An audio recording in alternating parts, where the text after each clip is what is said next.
반갑습니다. 몸 건강, 마음 건강의 건강지킴이 아나운서 임송아입니다.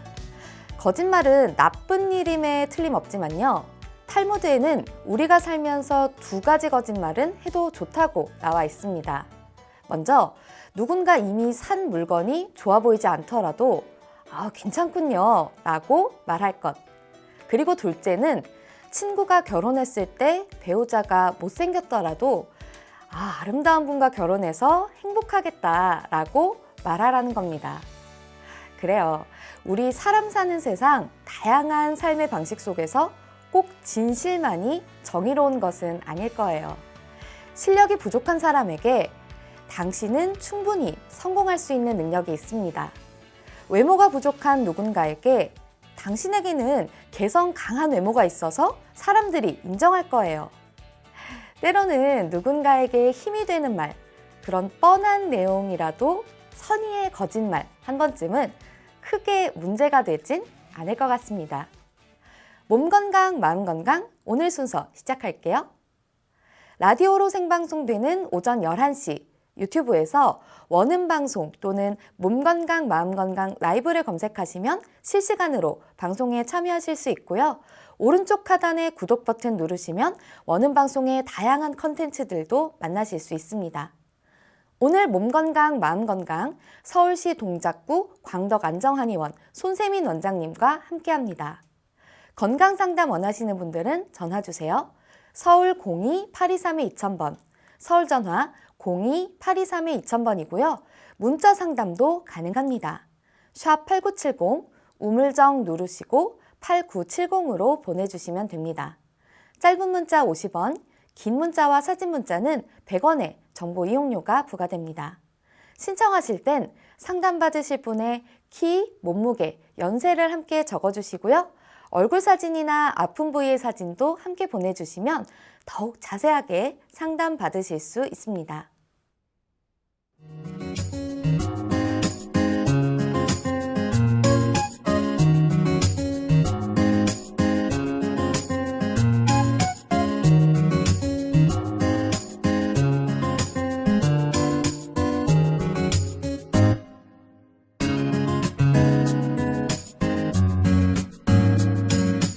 몸 건강, 마음 건강.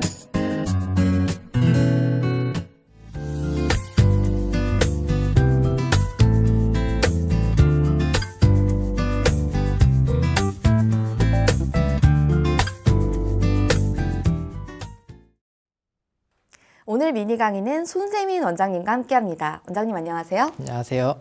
네, 원장님 몸 건강, 마음 건강 오늘 첫 출연이신데요. 네, 간단한 인사 말씀 부탁드리겠습니다. 네, 안녕하세요. 저는 손세민 원장이라고 합니다. 체질의학을 전문 분야로 해서 진료를 보고 있고요. 흔히들 아시는 팔체질을 전문적으로 해서 진료를 하고 있습니다.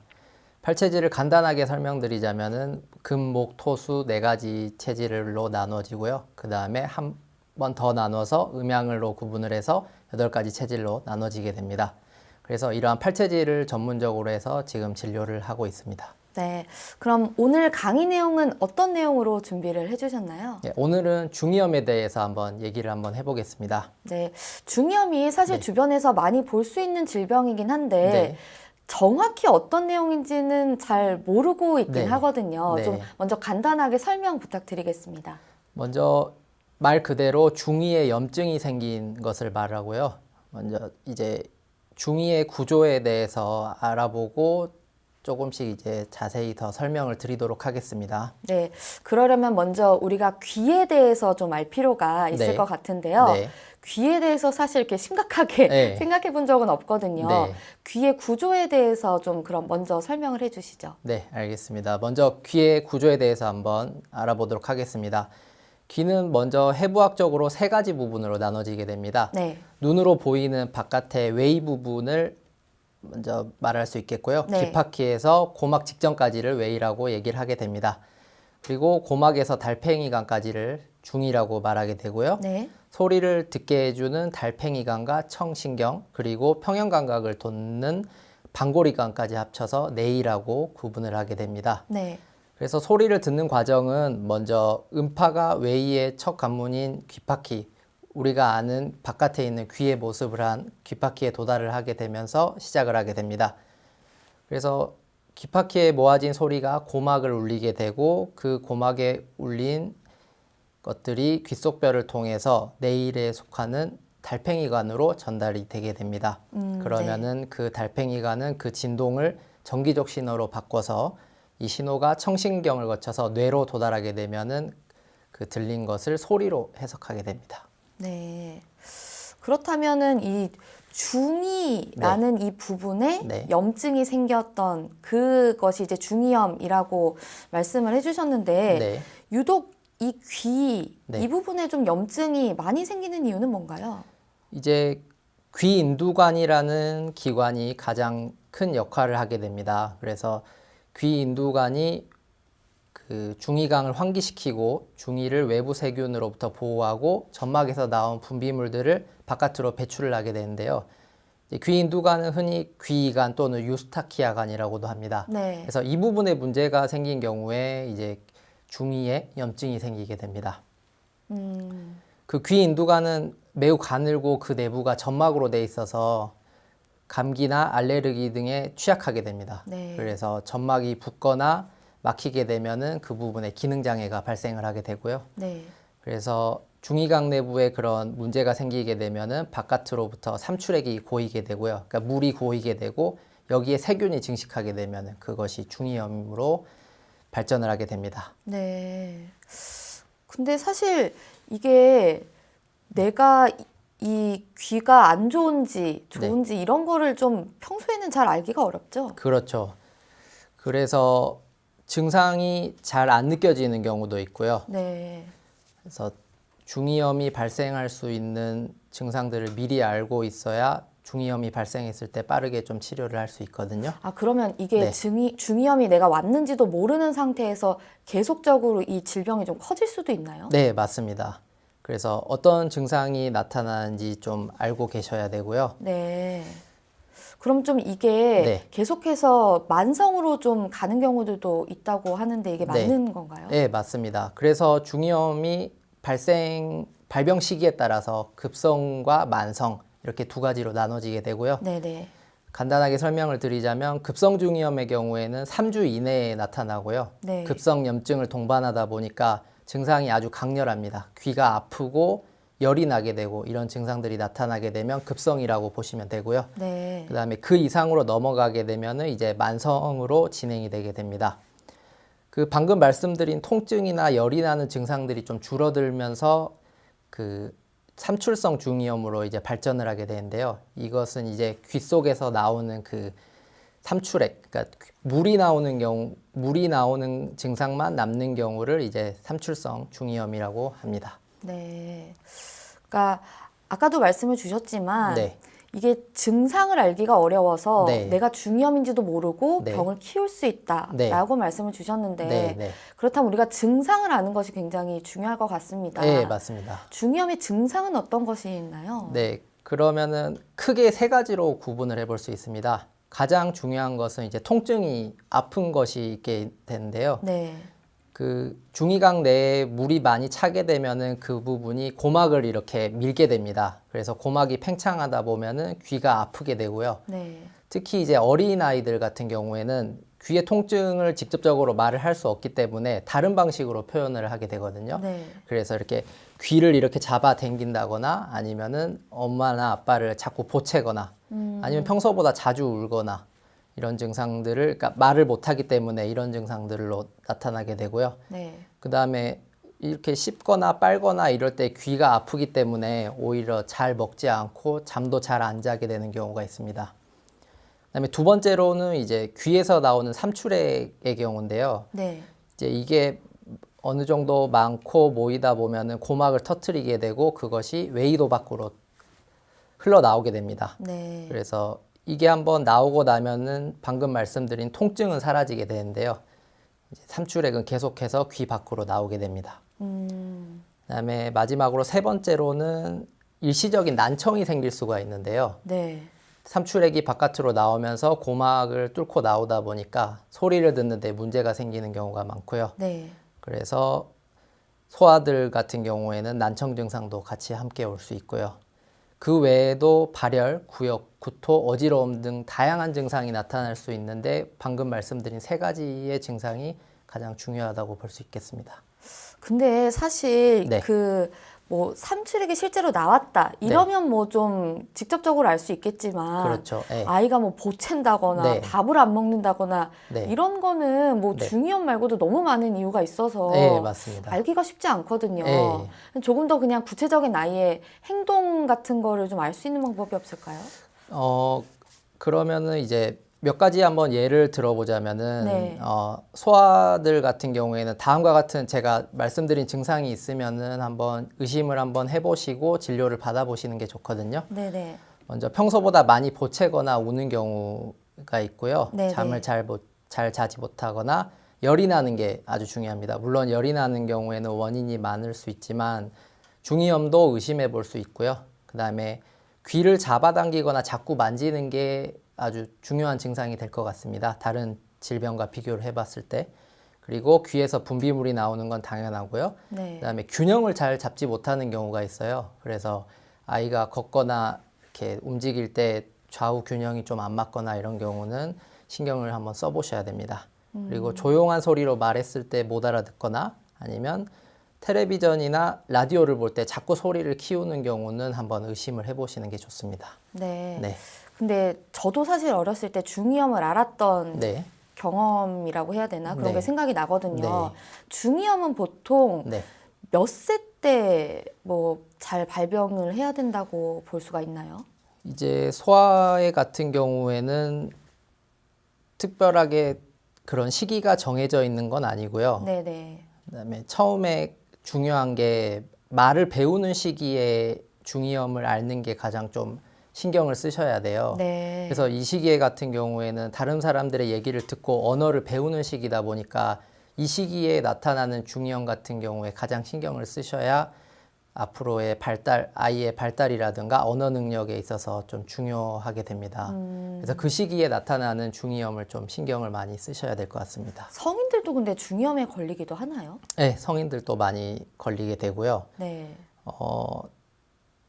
공공 목욕탕에 간다거나 아니면은 수영장에서 수영을 하면서 귀로 물이 들어간 경우에 염증이 발생해서 중이염으로 발생하는 경우가 많습니다. 그리고 원래도 귀가 안 좋은 그런 부분이 있었으면은 그런 공공장소에서 자극이 가해지는 경우에는 중이염으로 발전하는 경우가 많습니다. 그러니까 중이염에 그러면 생기는 원인이라고 하면은 네. 결국엔 어떤 것들이 있는 거죠? 이제 선후 관계가 좀 다를 수 있는데요. 네. 그러니까 바깥에서 오는 세균에 의한 감염이 있을 수 있고요. 아까 말씀드린 유스타키아관, 귀 이관이 막히면서 발생을 할 수가 있습니다.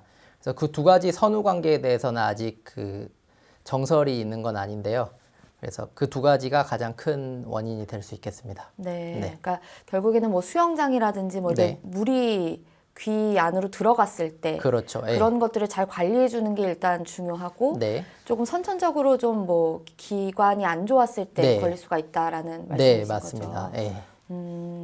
저 같은 경우가 좀 그런 경우인데 이게 저는 선후 관계가 어떤지 모르겠습니다만 네. 제가 어렸을 때 중이염을 알아서 그런지 네. 아니면 이것 때문에 중이염이 생겼는지 모르겠지만 네. 제가 코랑 귀랑 연결하는 관이 안 좋아서 네. 제가 계속해서 이렇게 비행기에 타 있는 듯이 네. 이 좀 이렇게 관리가 잘 안 되거든요. 네. 그래서 이렇게 보통 코를 막고 이렇게 바람을 넣어라라고 하잖아요. 네, 맞습니다. 비행기에 탔을 때. 네. 그걸 저는 비행기 안 타도 네. 평소에 이렇게 계속 해줘야지만 네. 이 균형이 잘 잡혀 있거든요. 네. 이게 중이염 때문에 이런 상황이 발생할 수도 있나요? 네, 맞습니다.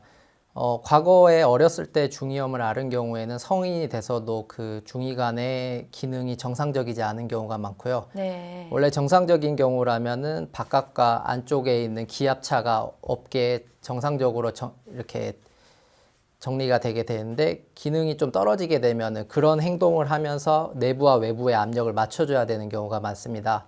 그래서 기능이 좀 떨어진 경우 라고 볼 수 있겠지만 특별한 증상이 있거나 일상생활에 불편한 점이 없으시면 굳이 치료를 하실 필요는 없고요. 네. 네. 평소에 신경을 써주실 부분은 공공장소 갈 때 목욕탕이라든지 수영장 같은 데를 갈 때 좀 신경을 써주시면 좋을 것 같습니다. 아, 이게 뭐 별다른 뭐 힘든 점이나 뭐 이런 게 네. 없다면 뭐 이게 네. 큰 문제가 되는 거는 아닌 거네요. 네, 그렇죠. 네. 그럼 이제 본격적으로 좀 중이염의 치료 과정을 좀 살펴볼 필요가 있을 텐데, 네. 좀 중이염의 진단을 받았다라고 했을 때 어떤 식으로 치료를 하나요? 가장 먼저 하게 되는 치료는 항생제 치료를 먼저 하게 됩니다. 네. 어쨌든 중이에 염증이 생긴 거다 보니까 항생제 치료를 시작하게 되고요. 그다음에 중이염의 심한 정도, 오래된 정도, 지속된 기간, 그리고 환자의 나이라든지 환자가 가지고 있는 위험 요소 등을 여러 가지를 고려해서 병의 진행을 막고 합병증이 생길 수 있는 가능성을 가장 작게 하기 위해서 치료를 해야 되고요. 네. 그리고 항생제 투여의 시기와 사용량에 대해서는 의사들마다 의견 차이가 있고요. 이제 신중하게 좀 항생제를 사용할 필요가 있습니다. 네. 근데 그 사실 항생제를 신중하게 쓴다 이런 거는 사실 환자 입장에서는 네. 조절을 뭐 잘 알지는 못하겠고. 네. 근데 어쨌든간 뭐 항생제를 통해서 이제 치료를 한다는 말씀인 거죠. 네. 알겠습니다.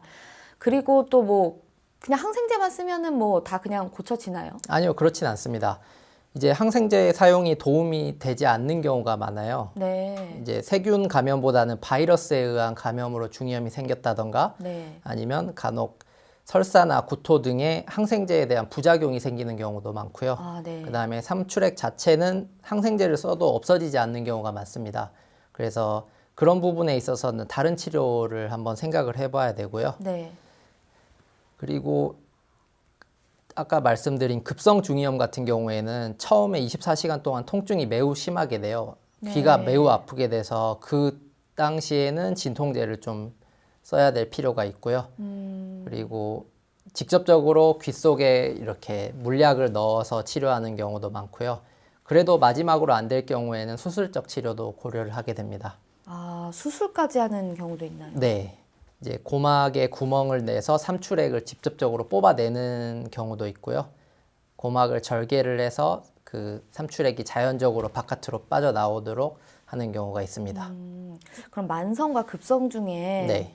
뭐 상황에 따라 다르긴 하겠지만 네. 어떤 쪽이 더 위험하다고 볼 수 있나요? 사실 급성 같은 경우에는 24시간 안에 증상이 강렬하게 나타나지만 적절한 치료를 해주면은 금방 가라앉는 경우가 많거든요. 네. 근데 오히려 만성으로 진행된 경우에는 치료 기간이 더 길어지고 오히려 치료가 좀 더 까다롭게 됩니다. 아, 기존의 치료 방법도 잘 안 되는 경우가 많고요. 그래서 만성 중이염 같은 경우가 치료가 좀 더 어렵겠습니다. 그리고 또 저는 사실 네. 예전에 합병증이라고 해야 되나? 이게 네. 뭐 2차적으로 뭐 다른 질병이 왔다고 해야 네. 되나 해서 네. 제가 이게 뇌수막염으로 이어지기도 했거든요. 이게 그 중이염으로 인해서 오는 질병이 맞나요? 이제 뇌수막염 자체는 원인이 많을 수 있는데 원인이 될 수 있고요. 중이염 자체가 원인이 될 수 있고요. 중이에 있는 염증이 어디로 퍼지느냐에 따라서 다양한 합병증이 나타날 수 있고요. 네. 그리고 아까 말씀드렸듯이 청각의 문제가 가장 커서 청각이 좀 약해진다거나 난청이 생긴 거다거나 이런 합병증 때문에 오히려 치료에 좀 더 신경을 쓰셔야 됩니다. 네. 귀에서 물이 나온다거나 통증이 나온다 이런 거는 귀의 문제라고 보고 좀 가볍게 생각하실 수 있는데 그러한 합병증들이 더 문제가 되기 때문에 치료를 빠른 시기에 좀 해주시는 게 좋습니다. 네. 그럼 좀 한방적 치료도 네. 궁금한데 네. 한방적으로는 어떤 치료법을 사용하고 있나요? 일단 저희는 한의학에서는 중이염의 원인을 여러 가지로 좀 보고 있는데요. 네. 간담회화 즉 스트레스가 많은 경우를 하나의 예로 들 수 있고요. 그다음에 외부의 사기가 침범한 경우 즉 감기와 같은 감염의 경우를 얘기할 수 있습니다. 마지막으로 이제 신기허약이라는 경우를 볼 수 있는데요. 피로나 영양결핍 같은 몸의 면역력이 떨어진 경우에 좀 그런 네. 증상들이 나타날 수 있습니다. 그래서 한의학에서는 이런 증상들을 이창, 이통, 농이, 이감, 이루 등 다양한 명칭으로 좀 부르면서 치료를 해왔고요. 네. 네. 각각의 경우를 좀 설명을 하자면 이창은 귀가 막혀서 좀 먹먹한 느낌, 네. 이통은 통증이 있는 느낌, 그리고 농이는 농이 누런 농액이 바깥으로 나오는 경우를 말하고요. 이감은 흑색의 농이 악취를 내면서 나타나는 경우, 그다음에 이루는 화농이 지속되면서 고름이나 물이 계속해서 귀 밖으로 나오는 경우를 얘기합니다. 네. 그러면 이런 것들을 실제로 치료는 어떤 식으로 하나요?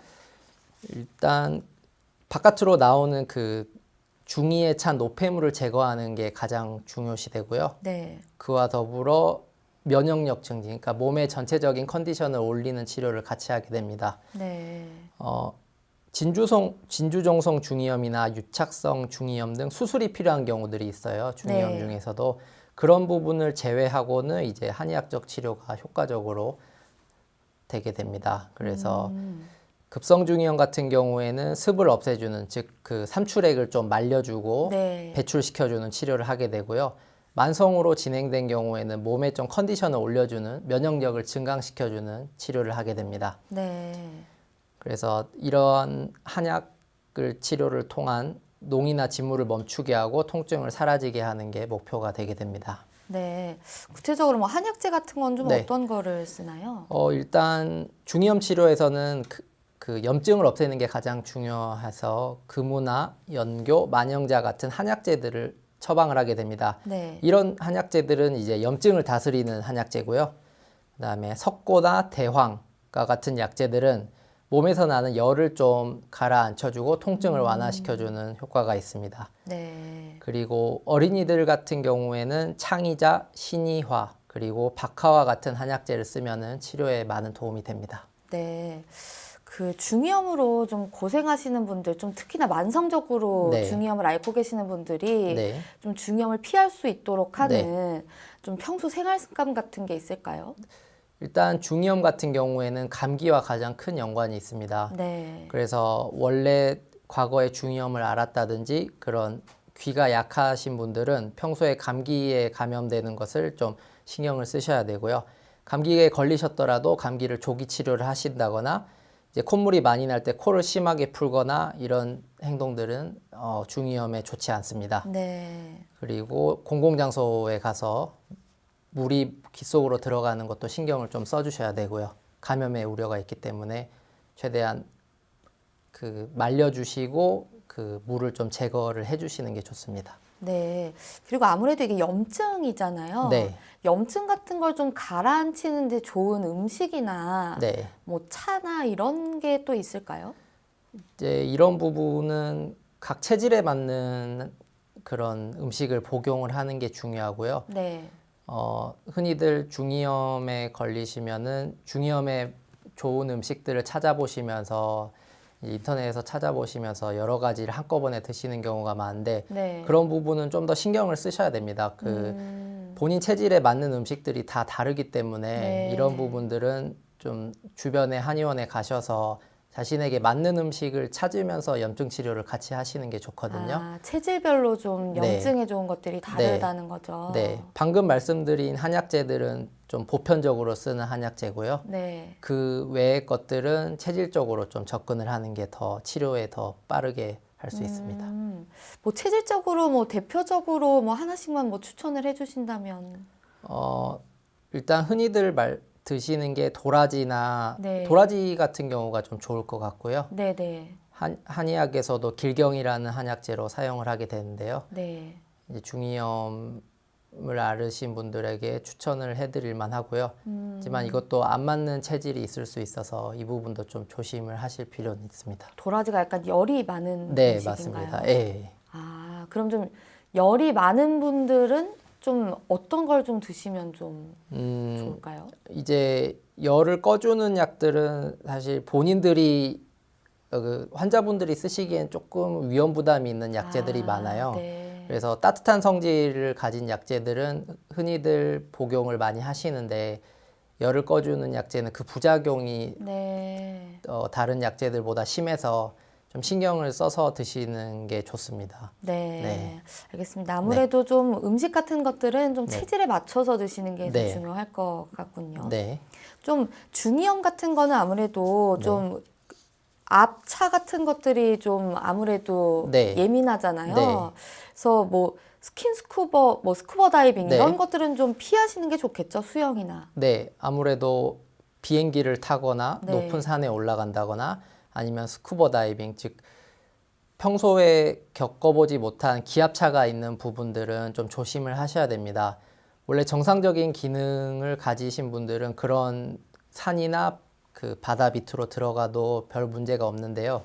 평소에 중이염을 앓은 적이 있으시다거나 귀관에 기능적으로 문제가 있는 경우에는 바깥에 있는 압력과 귀 안에 있는 압력을 맞춰주는, 평형을 맞춰주는 기능이 많이 감소가 돼요. 네. 그래서 스쿠버 다이빙이나 아니면 높은 산을 올라갔을 때 귀에 통증을 많이 느끼게 되고요. 네. 그런 과정에서 염증도 같이 생길 수 있게 됩니다. 네. 그래서 그런 활동들은 좀 피해 주시는 게 좋고요. 그래서 그런 부분들은 피하고 이제 염증이 발생할 수 있는 환경들도 좀 피하시는 게 좋습니다. 네. 또 술이나 이런 것들도 좀 염증을 유발하니까 좀 조심하시는 게 그거는 좋겠죠. 그렇습니다. 네. 아무래도 좀 중이염 같은 경우에는 좀 주변에서 많이 발생하는 질병이다 보니까 좀 네. 많은 분들이 관심을 가지실 것 같은데 네. 이런 생활 습관 좀 주의 깊게 들으셨다가 참고하시면 좋을 것 같습니다. 네. 네. 오늘은 중이염에 대해서 알아보는 시간이었습니다. 원장님 오늘 좋은 말씀 감사합니다. 감사합니다. 미니 강의 오늘은 손세민 원장님께서 중이염에 대해 자세히 강의해 주셨습니다.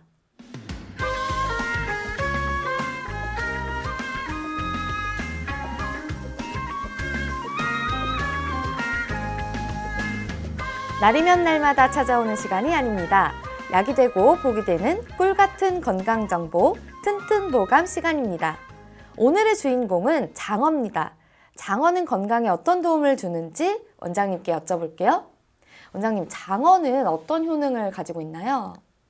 저희는 이제 우리나라에서는 기력이 세하고 힘이 없을 때 보양식으로 장어를 즐겨 찾잖아요. 네. 그래서 장어에 대해서 얘기를 해보자면 칼로리가 높으면서도 불포화 지방산, 단백질이 풍부해서 네. 성인병 예방이나 허약 체질, 원기 회복에 효과가 좋습니다.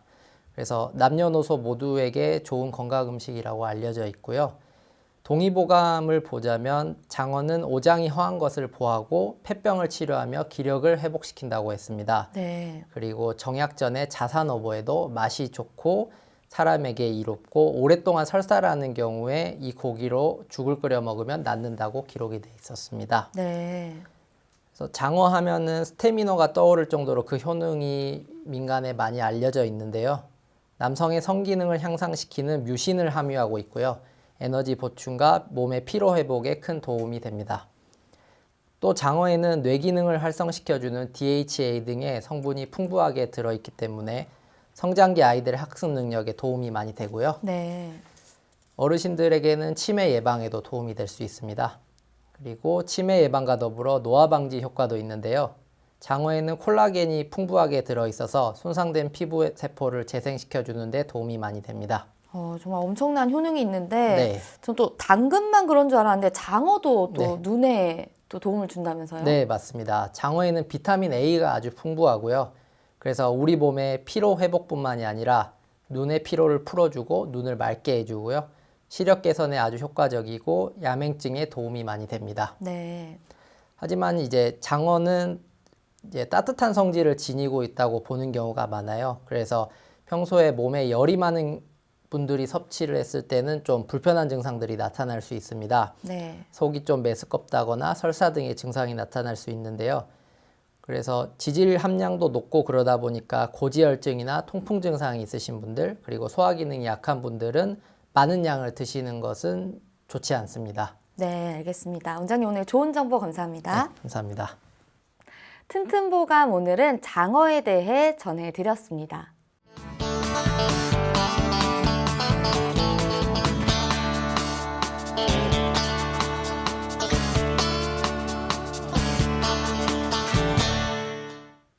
자, 그럼 오늘의 건강상담 시작해 볼 텐데요. 건강상담은 체질이나 상황에 따라 개인차가 있을 수 있다는 점 미리 말씀드립니다. 상담 전화 서울 02-823-2000번입니다. 몸 건강, 마음 건강은 TV와 라디오를 통해 방송됩니다. 원음방송 TV는 스카이라이프 채널 187번, KT 올레 TV 284번, SKBTV 309번, LG U+ 278번, 딜라이브 159번, CJ 헬로 238번, 현대 HCN 549번, 제주 KCTV 375번, 금강방송 796번, 모바일 에브리온 TV는 채널 100번이고요. 라디오는 서울 경기 FM 89.7, 부산 경남 104.9, 대구 경북 98.3, 광주 전남 107.9, 전북 충남 지역은 97.9MHz입니다. 원음방송은 스마트폰으로도 만나실 수 있는데요. 플레이스토어나 앱스토어에서 원음방송 검색하시면 무료로 다운받으실 수 있습니다.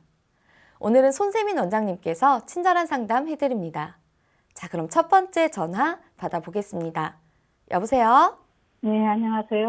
네, 반갑습니다. 반갑습니다. 네, 본인 상담이신가요? 예, 본인이에요. 아, 네. 키와 몸무게, 연세가 어떻게 되십니까? 나이는 74세, 네. 키로는 57kg, 네. 키는 152입니다. 네. 지금 제 옆에 손재민 원장님 나와 계십니다. 편하게 상담 받아보세요. 예, 감사합니다. 네, 어머니 안녕하세요. 안녕하세요. 수고하십니다. 네, 손세민 원장이라고 하고요. 예, 예, 예. 오늘 어디가 불편해서 전화 주셨어요? 아, 제가 소변이요. 네, 한 2, 3개월 넘었는데, 네, 그 버큼이 네, 있을 때는 많이 있고, 없을 때는 아주 없는데, 그게, 오늘 색깔이 네, 하얀색이 아니고 조금 결한 껍질 있잖아요. 네. 그런 색깔 비슷하고 네, 이게 툭 띄어요. 네. 막지를 안 해요. 네, 근데 계속 그런 것이 아니라 어떨 땐 아침에 나오면은 많이 있고 또 없을 때는 없고 근데 그게 지금 신경이 써가지고 네, 어째서 그러는 건지 그러고 싶고요. 또 예, 어깨는요. 오른쪽 어깨가 네, 많이 아파가지고는 그 초음파 검사를 했더니 뭐가 파열됐다고 그러네요. 네, 파열. 그래서 이제 그걸 잘 쓰지도 못하고 네, 위에 올라가지도 안 하지 뭐 자고 다니지도 안 되지 뒤로 가도 안 되고 네, 누워 있으면은 그 오른쪽으로 누워 있으면은 거기가 아파서 잘 못 놀고 그러거든요. 네. 그거를 뭐 어떻게 치료를 해야 할지 어, 어깨 아픈지도 예. 지금 오래됐어요. 예, 알겠습니다. 그 소변 같은 경우에는 소변을 보실 때 통증이 좀 있으신가요? 아니 그런 건 없어요. 그런 건 없으시고요. 예예. 그리고 평소에 뭐 방광염을 앓은 적이 있다거나 그런 적은 혹시 없으신가요? 아 그런 거는 없고 네, 없어. 그 작년 2월달에 무릎 수술을 해가지고 지금 내가 이렇게 회복을 못하면서 네, 치료수가 많이 빠졌는데 네, 기운이 없고 그런 시기예요 지금. 기운도 없고 이렇게 면역도 많이 떨어졌다고 하고 네. 그러네요. 그 무릎 수술 관련해서도 무릎이 신장과 많은 연관이 있다고 보거든요, 한의학에서는. 아, 예, 예. 예, 그래서 소변이 탁하거나 거품이 나오는 것 같은 경우에도 신장이나 방광 쪽에 문제가 있는 경우가 많아서 그 부분을 보완하는 치료가 좀 필요할 것 같고요. 그리고 지금 소변 보실 때 통증은 없잖아요. 그래서 예, 없어요. 염증이 있는 것 같진 않은데 전체적인 기능이 좀 떨어진 것 같고요. 예. 예, 그래서 무릎 아프신 것도 그거랑 연관이 좀 많이 있을 거고요. 예. 그 다음에 어깨 파열된 것 같은 경우에는 지금 정확하게 어느 부분이 파열됐다고는 들은 게 기억나진 않으시죠? 아니, 어제 제일 아픈 것은 어깨에서 이렇게 올리면은 네, 그 뭐라고 할까 이렇게 움직이는 거. 네. 목에서 내려와 가지고 네, 팔하고 연결돼서 이렇게 움직이는데 이렇게 네. 움직이면서 그 자리가 그렇게 아파요. 이제 팔목이 아니고. 네. 그래서 어깨가 파열됐다고 하는 경우에는 인대가 조금씩 찢어진 것을 말하거든요. 예, 예. 그래서 그게 가만히 놔둬도 붙을 수 있는데 이제 치료를 하면은 붙는 시기가 더 빨라질 수 있습니다. 그래서 예. 지금 그대로 두면은 좀 인대가 늘어난 상태에서 붙게 돼요. 그래서 지금 치료를 하셔야 조금 더 인대가 잘 붙을 수 있고요. 예. 그리고 선생님 그러면 네, 인대 이렇게 치료를 할 것 같으면요. 네. 한약으로 가야 돼요. 병원으로 가야 돼요. 일단 지금 정형외과에서 진단을 받으셨잖아요. 예, 정형외과에서 받았어요. 네, 정형외과에서는 그러면 어떤 치료를 받으셨어요? 그 진단을 받으신 다음에? 물리치료하고요. 네, 그러고 저 주사를 놓는다고 하길래 네, 주사는 안 맞는다고 하고는 네. 제가 그냥 왔거든요. 아, 그리고 한약을 내가 네, 많이 아파서 무릎도 수술하고 그래서 한약을 네. 녹각을 좀 먹었어요. 네. 그래도 안 되고 음, 그러네요. 그러면은 어깨 쪽도 침 치료를 같이 좀 병행을 하면 좋을 것 같거든요. 침 치료랑 침이요? 그다음에 약침 치료도 있고 한데요. 예, 이제 어깨를 전체적으로 좀 봐주셔야 돼요. 목도 어깨 아픈데 영향이 많이 있을 수 있고요. 예, 예. 그리고 어깨 뒤쪽에 보면은 견갑골 날개뼈 있는 부위 있잖아요. 예, 나는데, 예. 예, 그 부위에 이렇게 만져보면은 아픈 부위가 있을 거예요. 그런 부위를 좀 풀어주셔야 돼요. 그래서 그런 풀어주는 치료가 침 치료가 좀 도움이 많이 될 수 있거든요. 예, 침치료요. 네, 그래서 그 어깨 뒤쪽을 좀 풀어주고 목 쪽을 같이 풀어주면은 팔을 위로 이렇게 드는 동작이라든지 이런 게 훨씬 편해지실 거예요. 예, 예. 예. 그러면 선생님, 소변은 어떻게 할까요? 소변은 한약을 드시고 계신다고 하셨죠. 아니, 지금 이제 다 떨어졌어, 먹었어요. 아, 그래요? 먹었어요. 그러면은 이번에 드실 한약을 그 신장이나 방광을 보호하는 쪽으로 처방을 받으시는 게 좋을 것 같거든요. 신장하고 방광이요? 네, 신장이요. 그 밑에 있는 예. 신장을 제가 말씀을 드리는 거고. 예, 예. 그래서, 방광. 네. 그런데 한의사에 가서 말씀드리면 이게 다 처방되지 않을까요? 예, 제가 뭐 신장이 예, 좋고 뭐 맞습니다. 방광이 좋고 그런 얘기를 하면은 또 안 되니까. 네, 그 한의원에 가셔서 소변 예, 증상들을 확실하게 얘기를 해주시고요. 집 근처 한의원 가셔가지고. 예, 예. 네, 그래서 그런 약을 드시면서 침 치료까지 병행을 하면은 소변이랑 어깨 부분이 같이 좀 좋아질 수 있을 것 같거든요. 아, 그러세요? 예, 예, 예. 예. 그래요. 네. 감사합니다. 네. 네, 선생님 감사합니다. 좀 음식이나 감사합니다. 뭐 주의할 점 같은 거 있을까요? 이제 음식 같은 경우에는 그러니까 소변 문제가 있다 보니까 물을 좀 많이 드시는 게 좋을 것 같거든요. 네. 예, 물을 좀 많이 드시고 소변을 몇 회 보는지 제가 방금 여쭤보지는 못했는데 어머니 소변은 몇 회 정도 보시나요? 아이고, 자주 봐요. 저녁에 잘 적에도 그럼 물은 9시, 좀 10시. 많이 드시나요, 어머니? 예, 예. 많이 먹을 뿐더러 얼마나 드세요? 그냥 수시로 약물도 먹고 그러죠. 약물도 먹고 또 그리고 저녁에 자면서도 그냥 보통 세 번을 예. 속을 보고 아무튼 자주 봐요. 그리고 저기 밖에 나갈 적에도 신경 써가지고는 네. 화장실 있을 때마다 가서 좀 보고 그러거든요. 그래서 그렇게 소변을 자주 보시다 보면은 그런 게 신경이 쓰여서 물을 오히려 안 드시는 분들이 많아요. 아니 그러진 않아요. 그냥 예. 물은 그냥 그래서 잘 생각나는 하고 대로 계신 것 마시고. 같거든요. 예예예. 예. 예. 그래요. 예, 감사합니다. 네. 네. 예.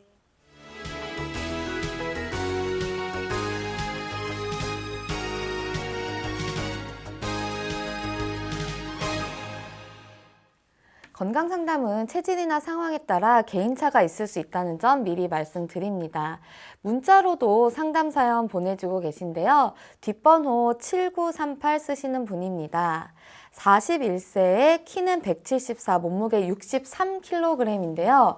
머리가 주기적으로 아픈데 이게 신경을 많이 써서 그런 걸까요? 한의원에서는 어떤 치료가 가능한가요? 라고 질문을 주셨습니다.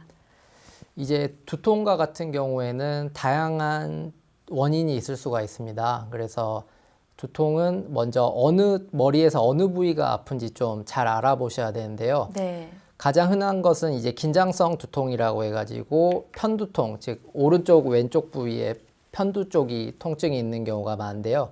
그런 부분은 원인이 보통 이 승모근, 목이랑 어깨가 굳어서 오는 통증인 경우가 많습니다. 네.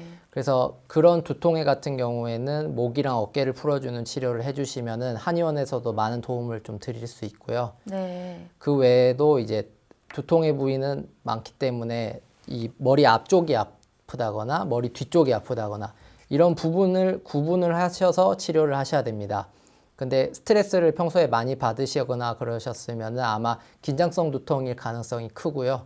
그래서 양 어깨랑 목이랑 풀어주는 치료를 같이 하시고 그리고 스트레스를 감소시켜주는 마음가짐도 좀 중요할 것 같고요. 네. 네. 근데 두통 같은 경우에 네.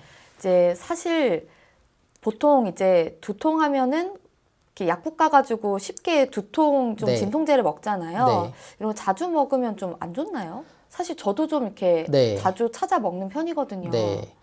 이제 그런 경우가 많긴 한데요. 그 원인이 좀 중요합니다. 그렇게 평소에 머리 아플 때마다 약을 먹다 보면은 원인에 대한 치료는 뒤로 하고 그날 증상에만 집중을 하게 되잖아요. 네. 근데 이제 젊으신 분들은 모르겠지만 연세가 좀 있으신 분들은 그런 두통이 고혈압에서 오는 경우도 많고요. 아, 네. 그래서 그런 경우는 두통약을 계속 드신다기보다는 고혈압 치료를 직접적으로 좀 해주셔야 되고요. 젊으신 분들은 이제 또 다양한 원인이 있을 수 있는데 그때그때 두통약은 급할 때는 그렇게 드실 수 있지만 그 원인이 되는 것을 치료를 하는 게 낫습니다. 그래서 제가 봤을 때는 대부분의 경우에는 목이랑 어깨에서 오는 경우가 대부분이거든요. 요즘 이렇게 컴퓨터 작업이 많다거나 네. 아니면은 스마트폰을 오래 본다거나 이런 전반적인 자세들이 그 두통을 일으키는데 좀 안 좋은 자세들이 많이 있어요. 이렇게 어깨가 앞으로 굽는다거나 거북목 같은 증상들 있잖아요. 이런 증상들이 이제 두통을 많이 발생을 시킵니다. 네. 그래서 그런 부분을 평소에 스트레칭도 많이 해주시면서 목이랑 어깨를 많이 풀어주시면 도움이 많이 될 것 같거든요. 네. 네. 마사지 같은 거 네. 해주면 네. 좋나요? 괜히 또 네. 잘못 만졌다가 네. 더 막 괜히 잘못 짚었다가 네. 안 좋을까봐 저는 좀 무서워서 못 하겠더라고요. 이제 과격한 마사지만 아니면은 근육을 풀어주는 데는 도움이 많이 될 거고요. 네. 이제 그런 마사지 치료도 좋은 치료가 될 거고 이제 침 치료도 좋은 치료가 됩니다. 네. 그래서 마사지를 받으셔도 좀 풀리지 않는 부분이 있다면은 가까운 한의원 내원하셔가지고 네. 침 치료를 받으시는 게 더 빠른 효과를 받을 수 있습니다. 네, 그러니까 네. 결론적으로 두통이 네. 직접적인 질병이 아니라 다른 네. 질병의 신호일 수도 있기 때문에 네, 맞습니다. 좀 잦은 두통 있으신 분들은 뭐 네. 치료를 좀 받으시기를 추천해 드리겠습니다. 네. 네, 다음 사연 받아보겠습니다. 뒷번호 0192 쓰시는 분입니다. 밤에 자주 쥐가 나는데 하지정맥하고 관계가 있나요? 하지정맥 치료는 한의원에서 어떻게 합니까? 라고 질문을 주셨습니다. 네, 이제 쥐가 자주 나는 경우랑 하지정맥류를 좀 구분해서 볼 필요가 있고요. 네. 쥐가 자주 나는 경우에는 이제 허리에서 내려오는 신경이 눌려서 그런 경우가 많습니다. 네. 그래서 쥐 나는 것 같은 경우에는 허리를 좀 치료를 해주시는 게 도움이 많이 될 거고요. 그리고 하지정맥류 같은 경우에는 이제 일상생활 하시는데 큰 문제가 없으시면은 네. 굳이 치료를 안 하셔도 되는데 이제 외관상 워낙 보기 안 좋고 그리고 가끔 통증도 있고 그러다 보니까 치료를 하게 되고요. 심각한 경우에는 수술적 치료도 고려를 해 보셔야 되지만 그 튀어나온 부위에 침 치료를 해서 자극을 준다거나 그리고 약침 치료를 같이 해주시면 도움이 되고요. 그리고 하지정맥류 같은 경우에도 허리 치료를 같이 해주면 훨씬 큰 도움이 많이 됩니다. 네. 그래요? 그리고 혈관이 좀 많이 튀어나온 것 같은 경우에는 들어가는 경우도 있는데 치료를 하다 보면은 이제 심각한 경우에는 수술적인 치료도 고려를 좀 해보셔야 되고요. 네. 근데 저도 사실 좀 네. 하지정맥류에 네. 좀 고민이 있어서 제가 한번 정형외과를 네. 방문해 본 적이 있는데 이게 어차피 치료해봤자 또 생긴다고 그냥 그렇게 살으라고 그러시더라고요. 이게 어차피 치료해봤자 그대로 돌아오나요? 근데 그렇진 않습니다. 이제 다리 쪽만 집중해서 치료를 하면은 그럴 수도 있다고 보는데요. 이제 몸의 전체적인 컨디션을 좀 고려를 하면은 그런 재발률이 좀 낮아질 것 같거든요. 결국에 하지정맥류가 온다는 것도 몸의 전체적인 순환이 안 되는 거고요. 그래서 몸에 원래 안 좋았던 내과적 질환이라든지 몸의 컨디션 안 좋은 부분들을 좀 치료를 해주시면은 하지정맥류까지도 좀 재발되는 거를 좀 막을 수는 있을 것 같거든요. 그래서 다리에만 너무 집중한다기보다는 몸으로 전체적인 관점에서 보고 치료를 하는 게 좋을 것 같습니다. 그럼 결론적으로 이분은 쥐가 좀 나는 게 하지정맥류와 연관이 있을 수가 있나요? 있을 수는 있는데 큰 연관이 있을 것 같진 않고요. 그래서 도움이 되는 부분은 이제 둘 다 허리를 치료하면 같이 좋아지는 부분이 있을 것 같고요. 왜 그런 거죠? 이제 허리에서 모든 신경이 다리 쪽으로 내려가다 보니까 네. 쥐나는 것 같은 경우에는 그런 허리에서 내려오는 신경을 누르는 부위를 좀 풀어줘서 쥐나는 걸 좀 없앨 수 있고요. 그리고 혈액순환, 하지로 내려가는 혈액순환도 허리 치료를 했을 때 많은 도움이 됩니다. 결국에는 신경이나 순환 이런 것들을 좀 풀어주면 네. 두 개가 다 좀 좋아질 수가 있다라는 네, 맞습니다. 말씀이신 거죠? 네, 알겠습니다. 네. 뒷번호 6560 쓰시는 분인데요. 오늘 확실히 중이염에 대한 상담이 많은 것 같습니다. 제가 중이염을 앓고 나서 이명이 생겼습니다. 네. 중이염 때문에 생긴 것인지 아니면 다른 요인도 있을 수 있는지 궁금하고요. 이명 치료는 안 되나요? 다 어렵다고 하셔서요. 라고 네. 걱정 어린 문자를 주셨습니다. 네. 어떻게 보시나요? 일단 중이염으로 이명이 발생을 할 수는 있고요. 네. 중이염 자체가 청각에 영향을 많이 미치다 보니까 이명도 충분히 발생을 할 수가 있습니다. 근데 아까도 설명드렸듯이 그런 만성적인 질환으로 합병증이 발생했을 경우에는 치료가 좀 어렵고요. 네. 그래서 치료 기간도 길고 치료 방법도 다양한 방법을 좀 시도를 해보셔야 됩니다. 이명은 특히나 난치성 질환이다 보니까 네. 다양한 치료 방법을 한번 해보셔야 되고요. 치료 기간도 길어질 거고요. 그리고 아예 반응이 치료를 했을 때 아예 반응이 없는 경우도 있고요. 네. 치료를 했을 때 반응이 조금이라도 있으면 그 치료를 좀 더 지속적으로 치료를 해보는 게 좋습니다. 네, 좀 끈기 있는 치료가 중요할 네, 것 같겠네요. 그렇습니다. 예. 알겠습니다.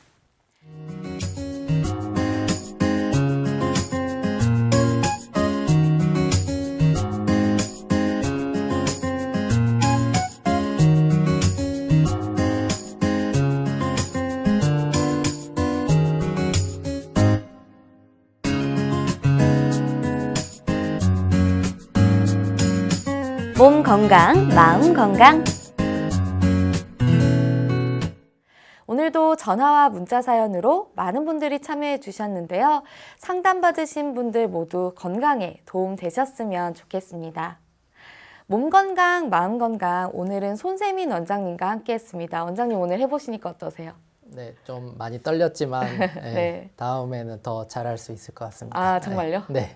네, 더 좋은 네. 멘트와 또 네. 더 좋은 정보 기대해 보겠습니다. 네. 네, 원장님 오늘 좋은 말씀 네, 감사합니다. 감사합니다. 네, 다음 시간은 한의사 최진용 박사님과 함께 하겠습니다. 여러분 오늘도 건강한 하루 보내세요.